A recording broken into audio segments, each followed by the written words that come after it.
বেশ ছোট তখন আমি, হয়তো তখন 6 পেরিয়ে 7। একজন বোকা মানুষকে রোজ দেখতাম, সকাল দুপুর সন্ধ্যা রাতে।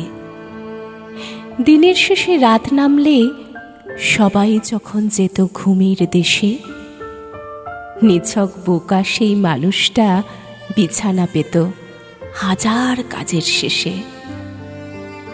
আবার রাত ফুরিয়ে সকাল হলে সবাই যখন আলসেমিকে জড়িয়ে থাকত ঠায়, নিছক বোকা সেই মানুষটা তখনও ব্যস্ত কাজে বাসি ঘরের ফাঁকা বারান্দায়। কখনো নিজের জন্য ভাবেনি এতটুকু, যত ত্যাগ সবটাই অন্যের সুখে। বোকা বলেই তবু হেসে গেছে কান্নার পাহাড় লুকিয়ে রেখে বুকে। তবুও বহুবার বহুদিন মূল্যায়ন হয়েছে তার, বারবার চোখ ভেসেছে চুল চেরা বিশ্লেষণে।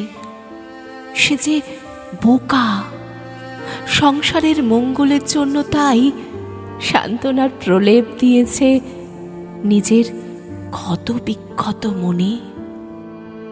এখন আমি বড় হয়েছি, সন্তানের মা হয়েছি। এখন আমিও বুঝতে পারি আমার বোকা মায়ের মতো।